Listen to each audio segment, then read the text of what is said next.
And let's get started. Welcome, everyone. I'm sure we'll have a few folks joining us as we get started here. It's quite early on the east coast of North America, where Bob and I are sitting for probably getting close to lunchtime or early afternoon for some of you joining us from Europe. Welcome. My name's Andrew. I'll be your moderator today. The less I talk, the better this experience will be.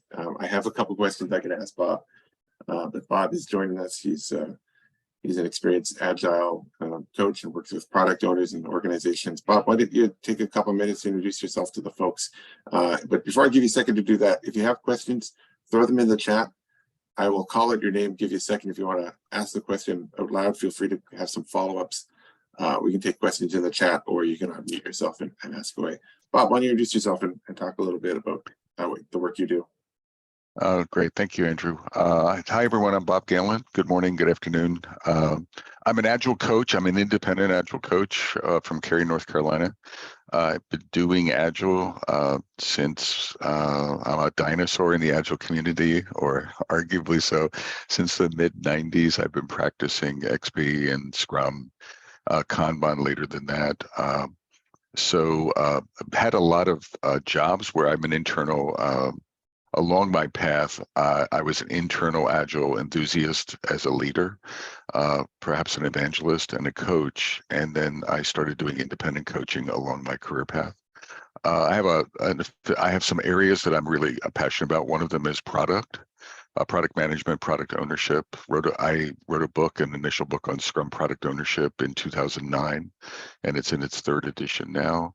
But I also care a lot about, I do a lot of leadership coaching and coaching in general. What else? That's about it for me. I'm looking forward to trying, I'll try to answer your questions, but I'd like to create collaborative discussion around it. So if I have an answer and someone wants to add flavor to it or disagree with me, I hope we have the safety to do that. So we'll learn together this morning. So thank you, Bob. And a few folks joined while you were introducing yourself. So beat this a few times. So those questions in the chat, if you have, I will moderate here. Bob, you've gotten a shout out on your book. Very helpful to understand the product owner role from a Scrum Master point of view. Thank you for that, Alina. Marcus was the first person with a question. Marcus, option to ask the question yourself, or you want me to go ahead? I can also do it. Okay. Background is I started a new job in April, and I've got a lot to learn. And I learned from my last Scrum Master that questions play an important role in learning and in general in coaching. And my question is, can you point me in some direction on how I can learn to ask better questions? Sure, I can try. So there's a book on Amazon called Powerful. There's a notion in agile coaching called asking powerful questions, or professional coaching. Powerful questions are open-ended questions. And there's a book on Amazon with, I think, probably thousands of examples of open-ended questions. You can go there if you're really curious about questions. One of the things I joke about sometimes is that there's too many powerful questions in that book, and so people get frozen trying to pick the proper question, like the perfect question. So I'd say that book is out there. What I'd recommend, though, is using that as a backup and just putting on a mindset, Marcus, of curiosity, honest curiosity, the mind of a child curiosity with whoever you're dealing with. And then the other part of your mind would be a relationship building. So don't focus on questions just for their own sake. Focus on questions like, if you meet a team for the first time, just try to sort out the team personally, not just business-wise, but try to personally establish relationships, personally get to know folks. Build empathy. You'll be a much better whatever you are, Scrum Master, coach, product owner, if you build empathy and relationship with the people that you're interacting with first. So just put on curiosity and just ask questions what comes to mind, and try to get to know people and try to understand the world through their eyes. I think empathy is a superpower that everyone needs to develop. in their roles. And I'm not, and everyone, a lot of people think they have empathy. Like I used to develop software. My career was as a software developer. And quite a few years ago, I used to think, oh, I know, since I wrote software in the 1970s and 80s, I know what it's like to write software today in 2023. And I don't have a clue. But I thought that I had empathy on software, what software development was, because I have that background. And a lot of people, we think we have empathy. I would actually say toss that aside and build empathy. Like if I meet 3 teams, don't assume that you know each one of those teams is unique, right? So get to know each one in their context. Even if they're working on the same product line, each of those teams is unique. So you don't build generic empathy or generic relationship. You build specific empathy and specific relationship, and just ask what comes to mind. Just be curious and give yourself the grace to make mistakes, Marcus. You're going to mess up, learn from, you're going to ask the wrong question at the wrong time. Well, then learn from it. So I know that I didn't give you a recipe, a list, because I actually think that's a false direction sometimes. It's useful, but it's more useful to trust your gut is what I would say, and just amplify your curiosity. So, Marcus, or anyone to follow up on that? You? Sorry? It's just throwing it out. Is there a follow-up question from you or anyone else that's joined us? I think I really like the answer. Yeah, I guess I have to practice. But a little bit. Oh, there's one final point on that. There's a guy, Michael Stenier, I forget his last name. He wrote a book, The Coaching Habit, Marcus. You can look it up on Amazon. What's magical about that is he gives you 7, and the book is for leaders or managers. So it's not for coaches, it's not necessarily for Agile, but it has 7 questions. And what I like about it is the simplicity of those 7 questions. So I would recommend like borrowing that book from someone and just jotting down those 7 questions and putting that on a Post-it note. And that would be a very simple set. And I should have said this too. If you're coaching, every coach should have a small set of 5 to 10 of their favorite go-to questions, not thousands, but a small set of things that work for them, and have that in their back pocket. So depending on your role, if you're a product owner, you would probably want to develop that set of questions for your teams and for your clients, for your stakeholders, right? What are your go-to questions? And really then leverage those to explore. Thank you. Yeah, it's a great perspective. I spent a fair bit of time in a previous life as a business analyst, which I realized probably a precursor to becoming a product owner. I just didn't go that way. And I did a presentation to my BA group here in Halifax on the value of empathy. I think you hit on something really, really important there. All right, we have another question from Loretta. We're getting a ton of questions, so I'm going to read the questions. If anyone wants to jump in and ask a follow-up before Bob answers, please do. So we have this from Loretta. Bob, what advice would you give to a PO that struggles to understand the value of PBIs? Loretta, thank you. I would say this may sound odd, but I would say don't worry about it. So I would go to the wisdom of the crowd. So if you don't know what the value is, that's okay. Then ask your stakeholders what the value is. Ask your customers what the value is. Ask your team what the value is, and then start aggregating that. I actually, I would say that just your view of value, I'm not discounting your personal view of value. Depending on your role in the company and your experience, you may have a wonderful view of value or impact to clients, but that's just one perspective.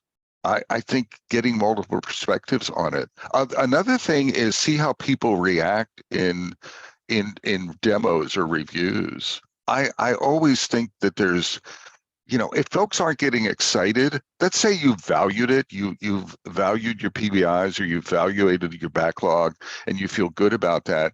If people don't have tears of joy I'm kidding a little bit, but if folks aren't getting super excited and super excited about the delivery of the team in the sprint review, I would say maybe we missed the value proposition, and it's an opportunity there to sort of validate the decisions we're making and to get other feedback on valuation. And it's not just what people say, it's how they react. So they say, oh, that was a number, that was a great review and you delivered the value, but there's no visceral excitement. I might, as a product owner, work on generating more excitement. I sometimes think in Scrum or any of the Agile methods that teams are working on the most valuable stuff on the planet Earth, given that backlog for their product, for their company. Does that resonate with everyone? I mean, that's literally the model, is we're working on the most valuable stuff in the world. So the organization should be reacting to that. And if they're not reacting to that, then maybe we missed evaluate the value somewhat. Maybe we've slipped off. So then sort of pivot, then retriangulate, and do that as often as you can. Lovely. And Anyone have? Oh, sorry, go ahead, Bob. Yeah, and I was going to say, Loretta, if I don't answer someone or if I obfuscate an answer, please call me on it, everyone, and sort of challenge me or ask a follow-up question. So if it's not that helpful, I'm here to try to be helpful. I'm not so much an expert, but to try to be helpful. And if anyone has an addition, just please offer it. Yeah, I'll pause for a moment. Does anyone have a follow-up on that? Okay, I see the questions are coming in fast and furious, and I see some folks who are thumbs upping some questions, so I'm going to use that as a vote. So I'm going to go with questions that have the most thumbs up, and this next one actually is also the next question, but 2 thumbs up from VJ. Bob, how do you see the difference between product owner and product manager roles from your point of view? Ooh, this is a good one. I'll thumbs up this one myself. Oh, I don't know if you're allowed to, so I guess we'll allow you to vote it. I mean, I've described it this way. I've described product management as, and I've done this for over a decade, and it still resonates with me. I don't know if I'm as passionate about it as I once was, but outwardly facing and inwardly facing, if that makes sense. So to me, product management is largely an outwardly facing role. Well, what do I mean by that? Facing stakeholders, facing customers, talking about business value, communicating roadmaps, things like that. That doesn't mean they don't look inward to the team. That means product management, a lot of product management, depending on how you define it, is outwardly facing. And I think of product ownership as being inwardly facing towards the team, towards interacting with the team.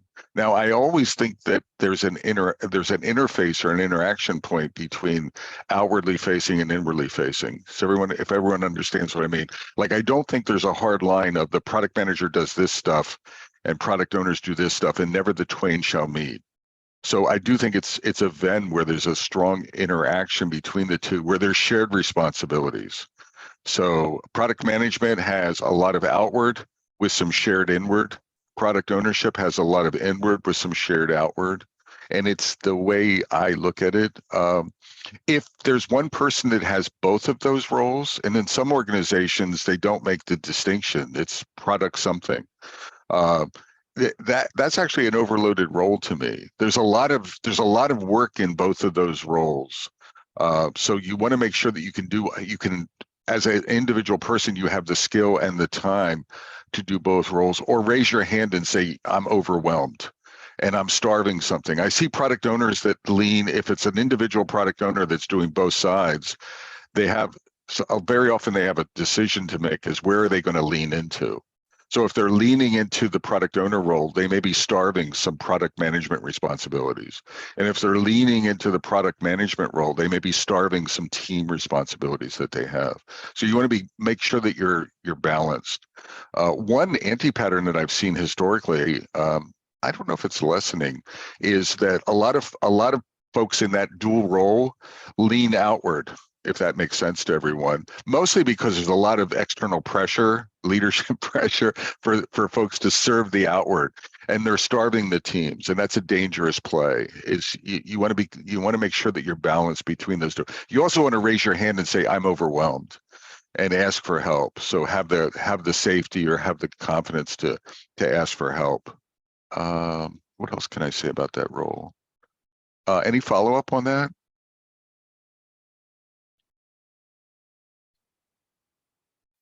Yes, go ahead. Is it Winston? Hello, Bob. Hey. Would you better nuance the product owner role in the next Scrum guide, or do you think it says enough right now.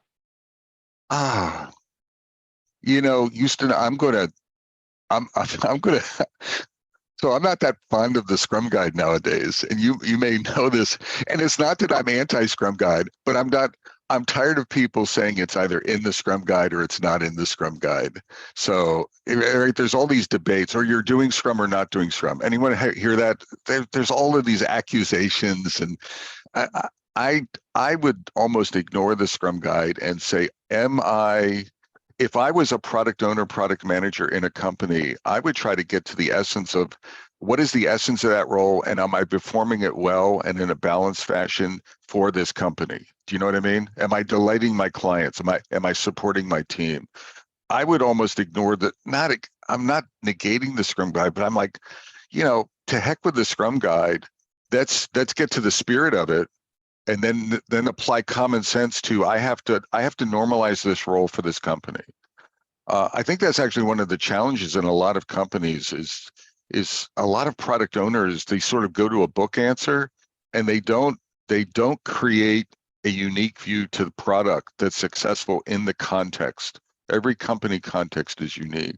For example, if you're in a SAFe or a scaling framework, you can look at the Scrum Guide view of it, but you also have to look at the SAFe view of it. You have to figure out a way to serve your clients well, to serve the business, and also to serve the team. So that was a real wordy way of deflecting. I don't want to talk about the Scrum Guide so much this morning, Houston. I apologize for that. But it was a fair question, actually. That was good. Gosh, I'm sure we could go on about product owner versus product manager. We have actually another question that's gotten 4 thumbs up. Can I follow up with that just for a second? Absolutely. Everyone, when you're in those dual roles, one other thing, I find there's a lot of role confusion in Agile sometimes, and role conflict or role tension. So let's say you're in a context where there's product managers and product owners in a company. Actually, even if you're doing both of those roles yourself, the role confusion is who owns what.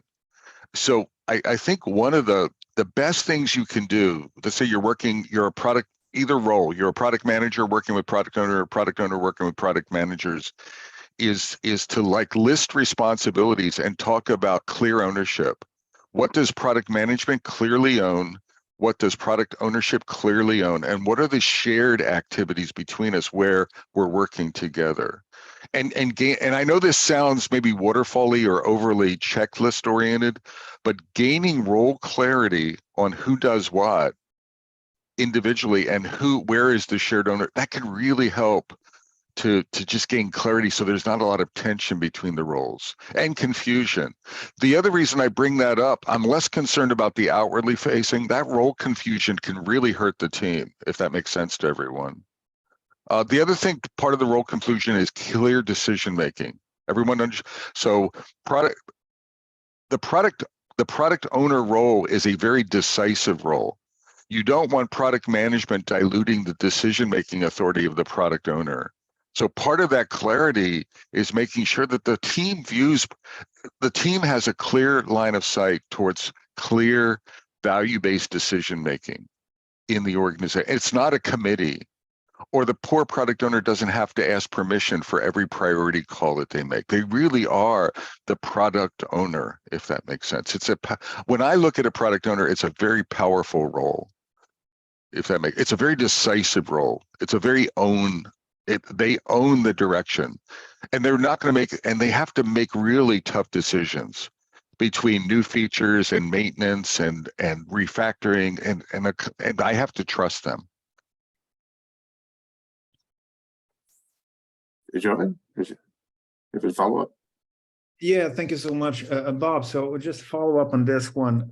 Would you say that the product manager is to provide the overall goal and a vision for the product, but the product owner has the last say on how and when something is done?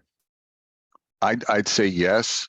I'd also say I would create shared vision ownership with them, right, between the two. There is in my mind, in most organizations, Jovan, there's a power dynamic of product management, right, is hierarchically more powerful than product ownership. Does that make sense? If you have that kind of hierarchy, and very typically product management is providing mission and vision, and external buffering, and really then empowering the product owner. But if I was in a product management role, I'd be co-creating the vision with product ownership. Actually, forget that. I'd be co-creating the vision with the team, if that makes sense. So do I own it? Absolutely. I think there's this notion I'd like to leave you all with, like, co-create is better than sole create. So we want to be co-creating. That doesn't mean we're not decisive as the product manager. But yeah, I think another way of saying it, or another nuance, is product managers need to empower the product owner. And then I think product owners need to empower their teams, if that resonates, right? I once wrote a blog post that it was something like 12 ways or 10 ways that a product owner can suck the soul out of a team. And a lot of it is, and I really think product owners, like ill-behaved POs or ill-behaved PMs, can just take the life out of a team.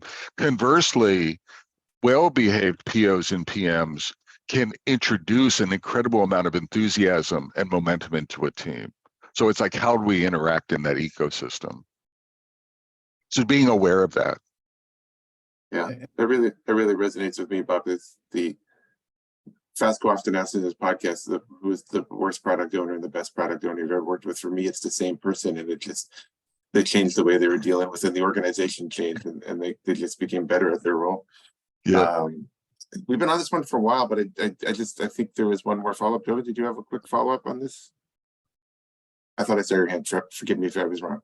No, all good. I was thinking, because in practice, we're going to see a lot of project managers being added to the equation, and then we have a completely different scenario, but let's not dive into that.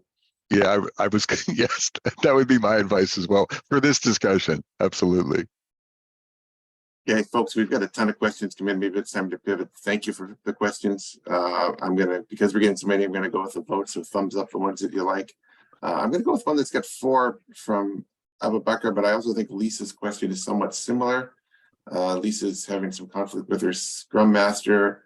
I'm a Scrum Master, by the way. There are no best practices in Scrum, just good ones for your team. So don't let them give you that Scrum Master. But generally, they all kind of fall under, how do we work better? How do you work better with your Scrum Master without overstepping each other's roles? And how do you deal with conflict between those two roles?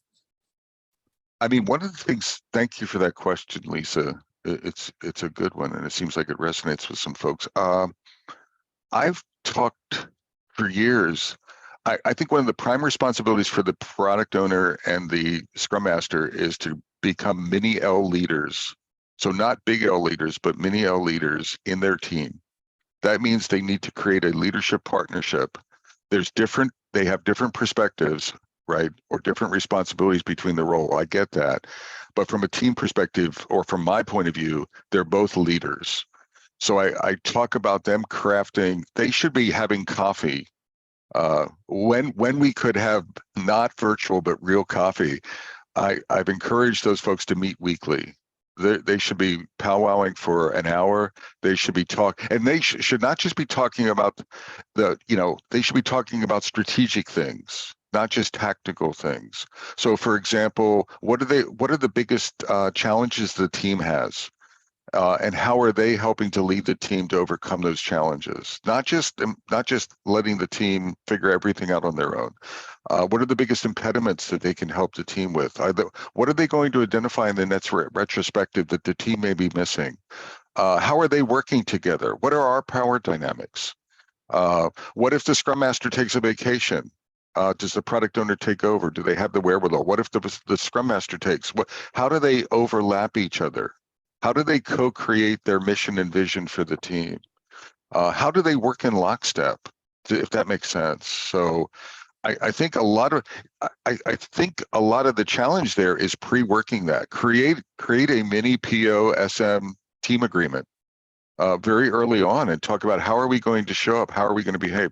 Talk about strengths and weaknesses. So for example, Lisa, when I'm in a Scrum Master role, I love to write user stories. I just love it. I can't help it. I just love doing that. It's almost like a hobby for me, and it gives me energy.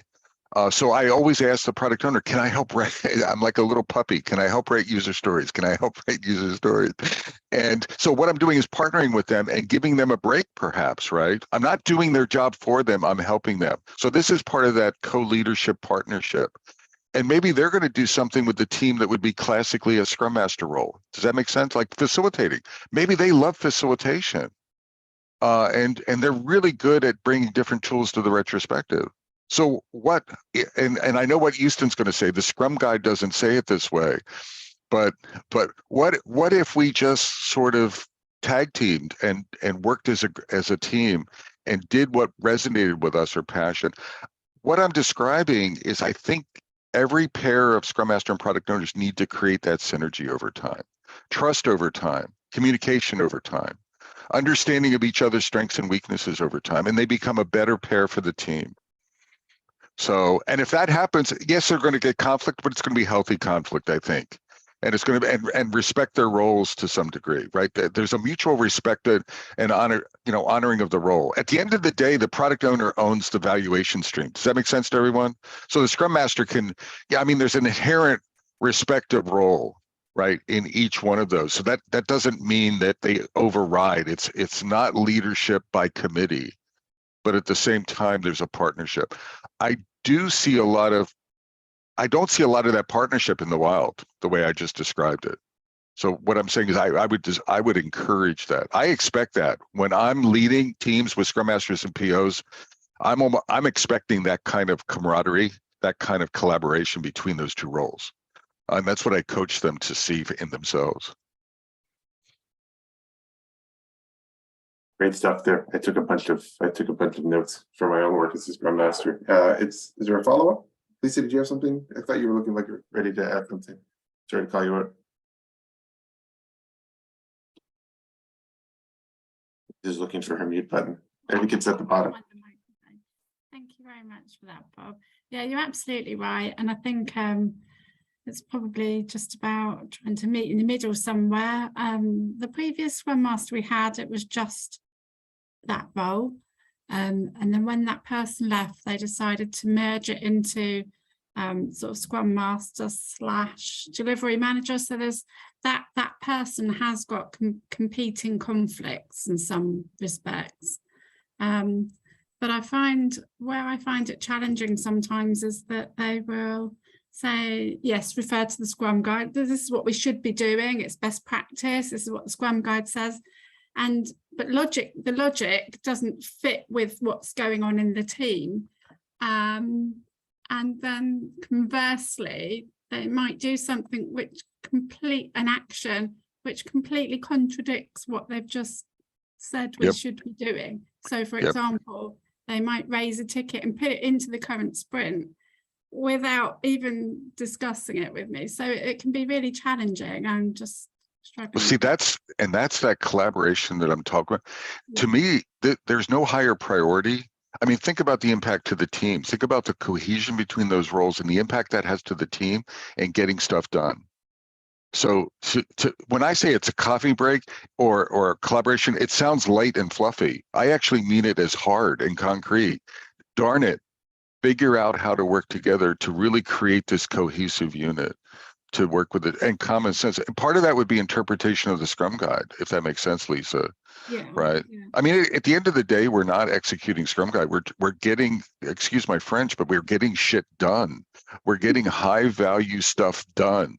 Right. That's what stakeholders are looking for. We're making good decisions. We're trying to focus the team on continuous improvement and continuous excellence. So let's focus on those goals. The Scrum Guide is a means to that end, right? And I'm really looking for those two heads, really, because who's closest to the team? You two are, and what needs to get done. So that I like that mini L leadership view to that. And I know that's contrary. I know it's a self-directed team, but I do think there's some leadership dynamics between those two roles. Yeah. Or a mindset. Thank you. Good. Can you believe we're at the halfway point already? I believe Bob is still there. He's just fallen off the screen for a second. Yeah. Very good. Let's move on because we've actually got a few more questions coming in. Yeah. We have another one with 4 votes. I have a theory that you can't have an open conversation about Scrum and Agile without somebody asking about estimation. I'm right there with you. So Jovan asked, the one question we see a lot is about the estimation. My team struggle on getting this part right. As a PO, how do you translate sprints to the, oh, sorry, I think that's what we mean, story points. How do you translate story points to the key stakeholders when forecasting estimations? Yeah, right. There's a lot there. I mean, I'm going to deflect. It's just like with Houston. I apologize, everyone. I think I'm going to deflect half of this question, but make it really important. I'm going to try to make a more important point. For 15 years, everyone has been arguing about points at a team level and how to communicate it and how to translate them to commitments and things like that. The real key point I'm going to make for a product owner is it's not about the points, it's about the conversation around the points. It's about the conversation that the points engender at a team level around understanding the nuance of a feature, the nuance of a challenge a customer is having and how you solve it, the nuance around an innovative solution. I don't know if you've all heard, there's 3 C's of a user story. There's card, the front of a user story, there's confirmation, the acceptance criteria, and then there's conversation. The 3rd C is conversation, and it's a metaphor for writing a user story. And the most important part of the user story has always been that's why I get disappointed with JIRA and things like that. Everyone tries to write requirements when they miss the conversation part. And it's a conversation at a team level, like talking about usability, talking about testability, talking about reliability, talking about design approaches, talking about simplicity. It's not just talking about its level of effort, but it's also approaches and things like that at the team level. It's tense discussion. So I'm not going to give you an answer about communicating points because I think it would take too much time. But what I am going to say is make sure that your teams are not just focusing on numbers and writing words, right? Right. The numbers, I actually don't care about the estimates. I care about the quality of the conversation around the estimates. And make sure that you're having rich conversation at the team level. The other thing I would say is bring the story into the user story.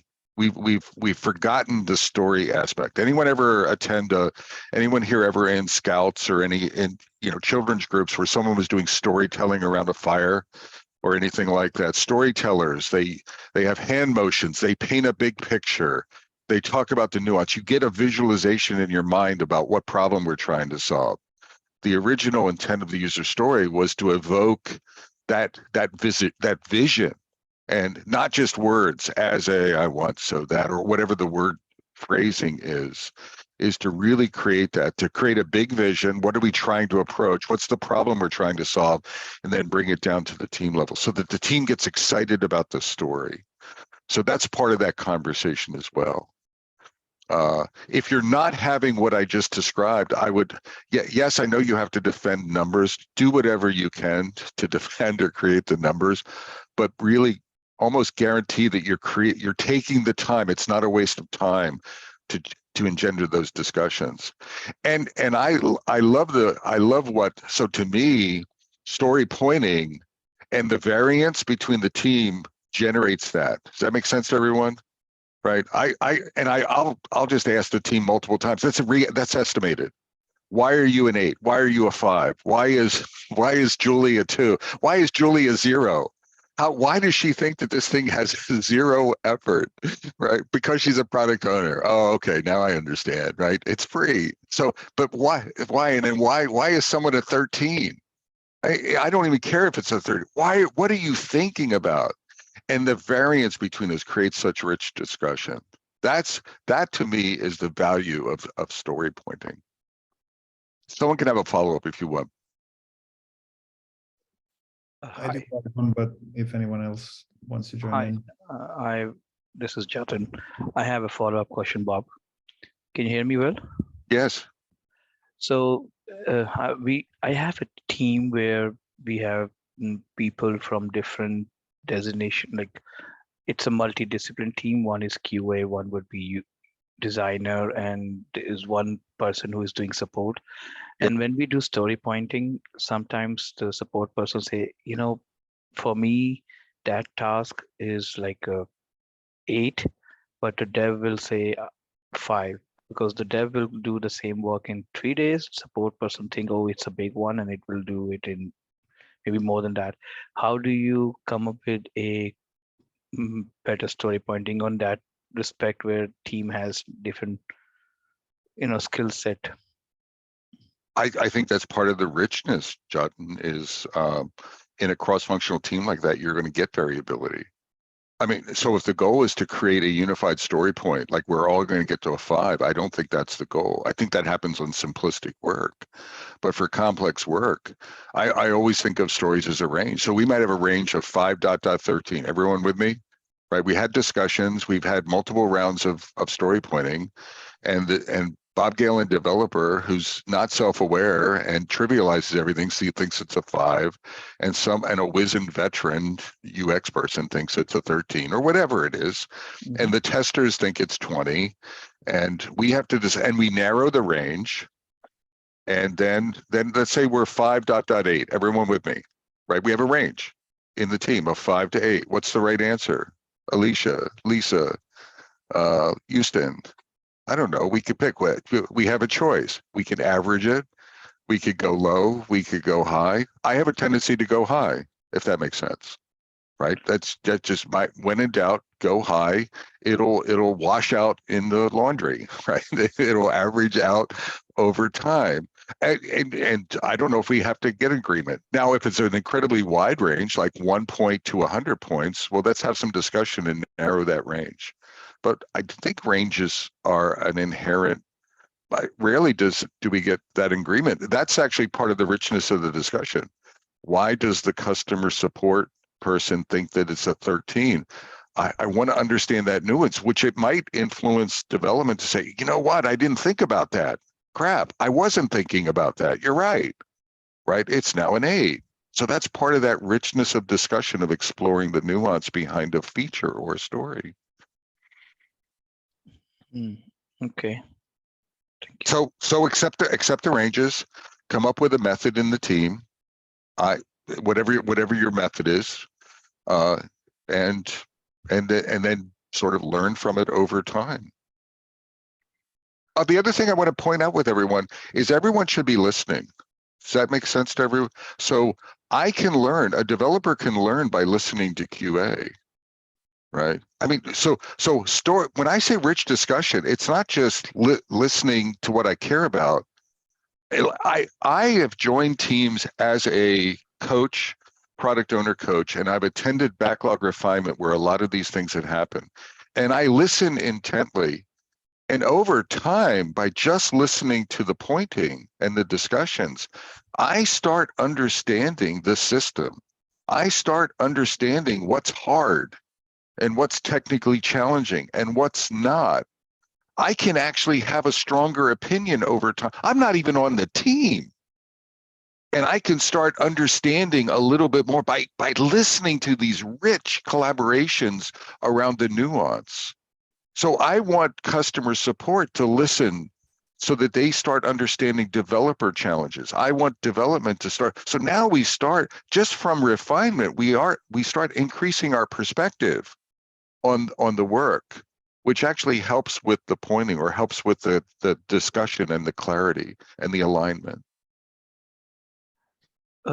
Quick one more question. So when it comes to developer, like he will say, like I will basically, how would I say, support team will always be like, copy the dev team, because he will like, oh yeah, I don't know how much technical or complex this task would be. So yeah, maybe it is 8 for the dev, but for me, I just understand the basic functionality, and for me, it looks very simple. So that kind of a conflict can happen to, like, implementation is different from when we are discussing the estimation. Is it implementation part also comes into the practice, or just the functional part? Hope you are getting my point. So Jatin, that sort of relates to what I was saying. I think in the beginning, when we're just starting as a team, everyone has a myopic view. I'm a developer, and I have a myopic view. I don't have a generic development view. I have a Bob Galen development view. I'm better than everyone else. So I'm estimating based on my view, right? My implementation view. That's the first time we get together as a team. What I'm talking about is the active listening is we start increasing our perspective. As a developer, I have a responsibility, not just to say what I think for me, but now talk about, listen to my team and start understanding what is the team's capacity, developers, then what is testing, then what is customer support. Right? I need to move my narrowness from me, what is the estimate for me, to what is the estimate for us. Does that make sense? I hope I'm making sense. Okay.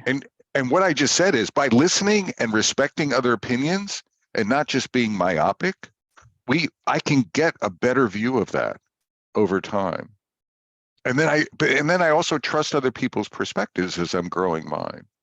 So I think that there's a natural narrowness, but I would align it with T-shapedness. If you've ever heard that notion of becoming a T-shaped team member, but I'm becoming T-shaped in estimation view.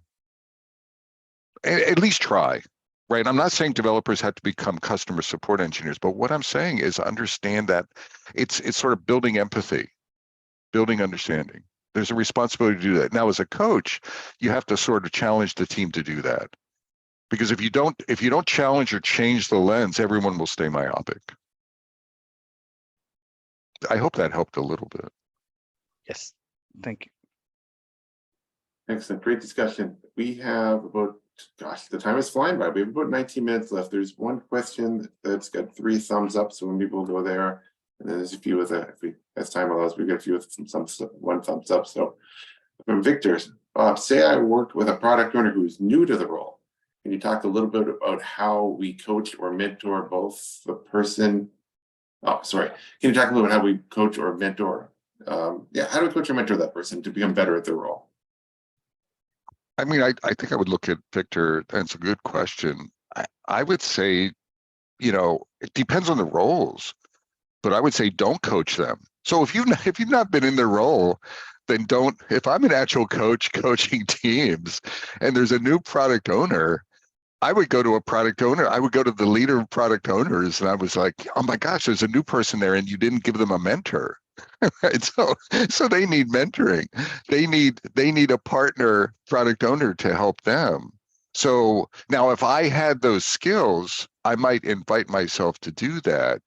But I would say if someone's new in an organization like that, I don't know if it's every coach's responsibility to bring them up to speed. I'm not saying they don't, but I think there's an organizational responsibility to create a community of practice or a guild, and to create one-on-one mentors, so that person has within their domain, they have help, they have assistance, they have role models. If they don't have that, I would raise that as an impediment in the organization. If there's a delay, then I might offer to serve, if I have the skills myself to serve in that role, meaning I have a product background, then maybe I could ask them if they wouldn't mind, could I help them in serving in that role? But they need to be a mentor. There needs to be some kind of, sort of help or assistance would be where I would go. I see. Thank you, Bob. Now, the other thing is I want to make an important point on coaching. You don't coach people who don't want to be coached, everyone. So they have to ask for help. So, right, which is if their own organization is helping them, that helps, right? But if you're a coach, don't be rude and go in there and say, you know what, you're new and you don't know what you're doing, and I'm a coach, so I'm going to coach you, right? You weren't invited, so don't stick your nose in there. Now, if they want your help, then help them. So make sure that whenever any of you are coaching anyone on anything, it's better to be invited than it is to subjugate someone to your wisdom. At least that's my experience. So, and then if they don't want your help, then let them alone. That's okay. Anyone else have a follow-up? Well, another scenario would be that, say, I'm part of the Scrum team that they're the product owner for, and I'm a developer. So because of them being really new to the role, maybe it's impacting my work. You know, they coming unprepared to meetings, not being decisive enough on what's the next best, a big thing for us, and so on and so forth. Again, the Scrum Master partnership should be that I talked about with Lisa earlier. That partnership could be to help them. And I'm not saying as a team member, you can't raise that as an impediment, or there's a challenge there from a skill set perspective, or it's slowing down the team, or they're not delivering what they need to do. So that could be a team impediment. The Scrum Master could help that. They could raise it to the organization to see if they get supporting. The other thing I would say, this is going to be a weird comment, so I apologize in advance. I find very often that people in teams, they'll complain about everyone around them, but they don't look in the mirror themselves. So the product owner role is a role that very often teams will nitpick the product owner. At least in my view. And so even a new product owner, I get your point, but also before you start talking about what they're not doing, take a look in the mirror yourself and make sure that so be balanced with that. Oh, and have empathy. They're new, for God's sakes. Oh, but they're not doing their job right. Well, give them some slack, all right? What if you bring some developers from college in? They're not going to be immediately architecting everything. So the product owner role, I don't know. I'm not going to use the word respect, but I don't know if folks understand how challenging it is sometimes at the team level, and they give it grace. I guess what I'm saying is give the product owner role some grace sometimes. And I wasn't implying that you're not doing that, but I see a lot of teams, it's a real easy role to pick on or to disagree with. I don't think that's a high priority. This is a high priority, etc. At the end of the day, we need to trust the product owners as well, even if they're a novice and learning. So a little bit of giving grace. Awesome. Thank you very much. Yeah, thanks, Bob. I was looking for the applause button, but I couldn't find it on grace. I think we need to definitely give the product owner some grace.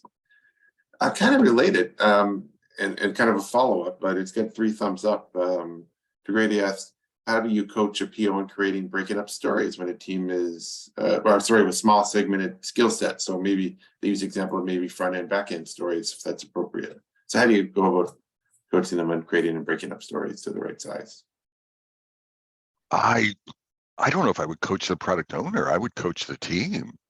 So I would look at story decomposition as being a team activity as opposed to a product owner. So, I mean, yes, if the product, depending on the flow of work and the skill of the product owner, maybe they could do decomposition elegantly and quickly for the team. But I think if they're not doing that well, or back to the novice, they're novice, they haven't been around very, very long. I never viewed it as a product owner's role to spoon feed the team perfect stories. I viewed it as a product owner role to bring ideas to the team and for them to reframe the stories together in refinement. And part of that reframing is decomposition, slicing effectively at a team level. And a lot of, if there's a percentage, I'd say 80% of the slicing wisdom comes from the team and 20% of the slicing wisdom comes from the product owner, maybe, or something like that, where it's a collaborative function of, here's a creative way to break this up. Here's an idea for the team. What's the most effective way to unfold this?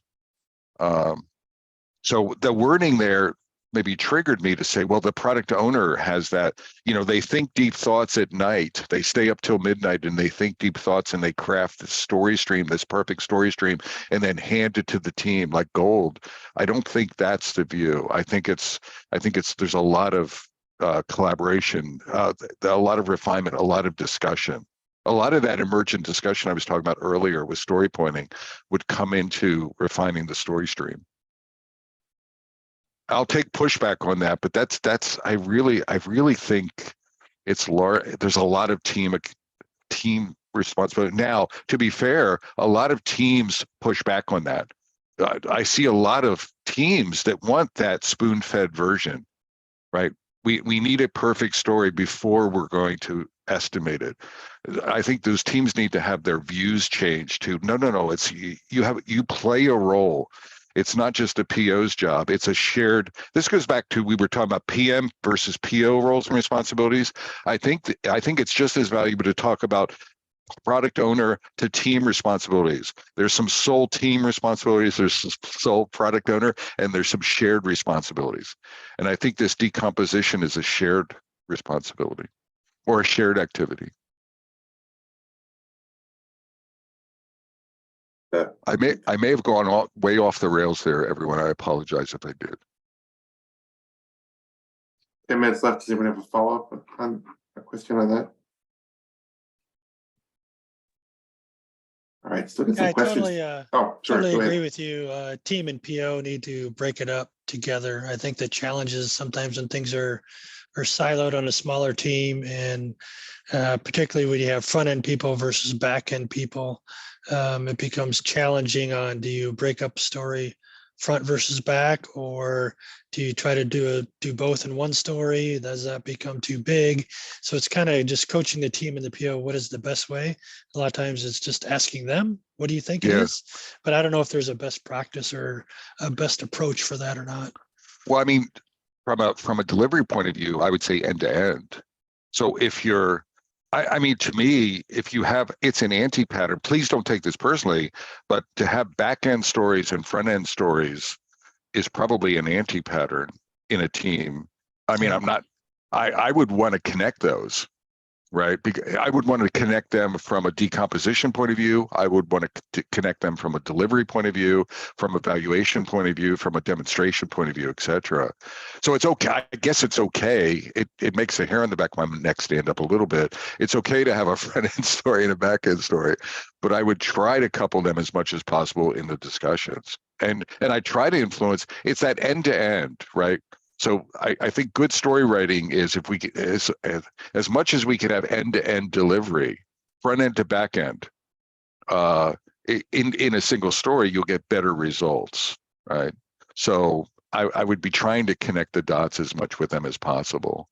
But I wouldn't, if they were, articulating those separately, that's a battle you may or may not fight. But we can have the discussion. We can do the estimation. We can do the decomposition. We can do the planning related to that. And what I just articulate, everyone, is not a best practice. It's just I've aligned that way for decades, right? To try to have, it's that deliverable, right? It's having that end-to-end demonstrability. Excellent. Maybe we'll tackle one more question that's got a couple votes. I'm sorry, folks, we're not going to get to all yours, but maybe we'll tackle this and see what we have time for afterwards. Bob, one of the things that I know that you're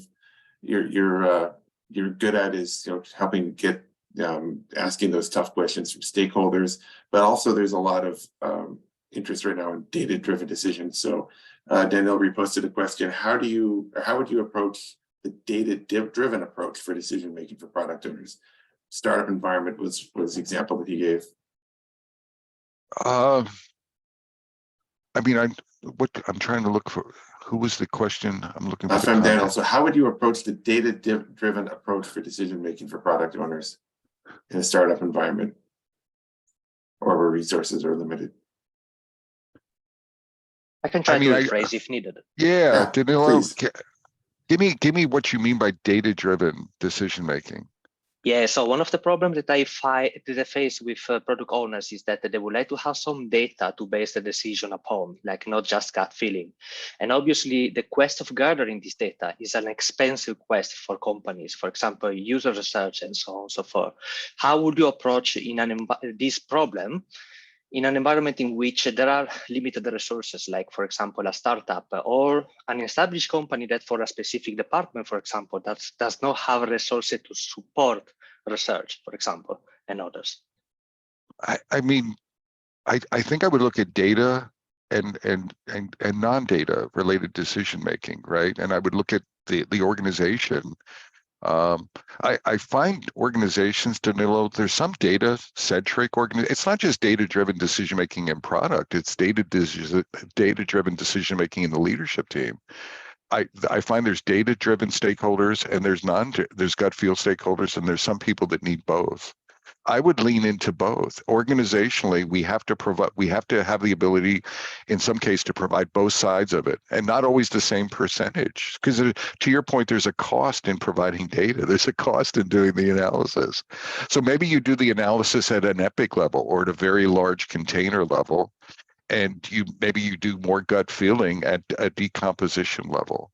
But what I'm saying is, don't look at I think it's a dangerous proposition to just stay in gut feel and have no data. And I think it's equally dangerous to just stay in data and not do gut feel, to use those terms. But I think we need to be adept at trying to balance between those two. And then sensing the ecosystem that you're in. It's not just right. There's a financial aspect to it, but make sure that you're being successful. That's, and not unaligned. What if you have a gut feeling leadership team, but you have a data centricity and you're only feeding them data? Now the problem is you're not giving them enough of what they need from a decision making. They're not feeling comfortable with what you're doing, so you're out of alignment with those folks. So I think there's an alignment with decision making down to the product owner that you have to align to. Let's say they want the data, well, then they're going to have to pay for the data. So you have to be effective, right? So they're going to have to pay for that decision making, that data, either in application support and/or time, research time, and validation. And I'm not saying you're not confronting them. It's not in a conflict oriented, but it has a cost associated with that. So you need to be, sort of, I think, adept at communicating that cost. The one thing I would say in my observation is a lot of leaders or stakeholders, they appear to be data oriented, but they're really more gut feel oriented. It's a weird observation I have. I'm not saying they're but everyone thinks that they're all data. But at the end of the day, when they're making business decisions, most of those very, sort of high-level business decisions are more gut feel oriented, and that's the way they operate. So you have to be aware of, I guess, the culture, the decision-making culture in your organization. The other thing is your alignment. You may be out of alignment, not out of alignment, but it's almost like a personality test. Make sure you know what you are, and then align it with the organization. So you could be data and the organization is gut feel.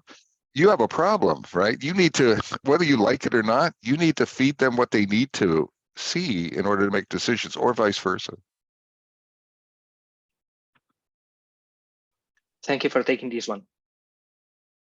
Just a couple minutes left, but does anyone have a follow-up? I'm afraid we're probably not going to get to another new question.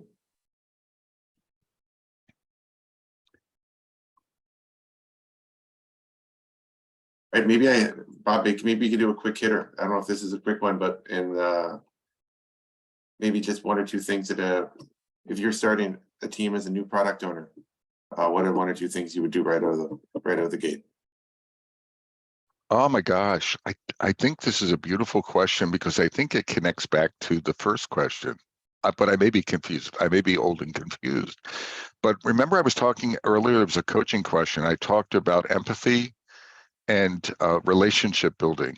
I actually think, so one of the first things as a product owner, and it's counterintuitive because you want to come in and you want to feed people work, I think, and you want to get stuff done and you want to sort of prime the pump. But I would say get to know your team. I would say partner with your Scrum Master, like your prime directive, and this is going to be soft skills oriented or relationship oriented, but get to know your team. Find out what their strengths are.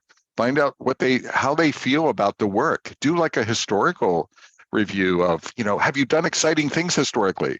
Or are you just you've been doing bug fixes for the last year. And if we give you one more bug fix, your head's going to explode. Like, where is my team? What gets them excited? What depresses them? How much attrition have we had? Look at the backlog. Get their feedback.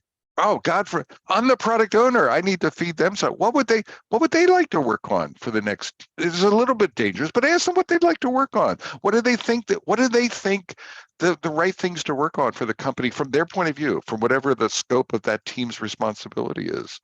So that's the one thing I would do is I would really try to integrate with the team and really empathize with so understand, look at the world through the team's eyes. I think that would be a good first step. And I think that would pay dividends down the road for me with the team. I really do. I really, the other thing is not all, you may actually have you remember that leadership, that little L leadership role? You may have some challenging conversations with the team initially. It might something like, what, this team has been the view of this team is you're underserving the business. You haven't delivered the right value. I'm not here to fix that, but you know what? Let's band together and let's rock this place so that they know that what we're capable of. So some leadership discussions around that, some honest, like radical candor to the team. They might appreciate that. So that's my message, and I'm sticking to it. And I think it comes back to full circle. So I want to thank everyone. I hope this was valuable. I want to thank everyone for hanging out with us. Yeah, thank you. Lovely words to end on. Thank you, Bob. Thank you, everyone, for coming. It's really impressive to all you engaged in your learning journey. This is a lifelong learning to be involved in this type of work. I'm looking forward to maybe seeing some of you in the upcoming sessions in the next few days for some great content. Bob, thank you. It was a pleasure to meet you, and thank you all for joining. I'm sorry we didn't get to all your questions, but I hope you all have a wonderful day, and hopefully see you in another session in the Product Owner Summit. Bye, everyone. Have a great day. Enjoy the summit. Thank you so much. Bye-bye. You're welcome. Bye. Bye.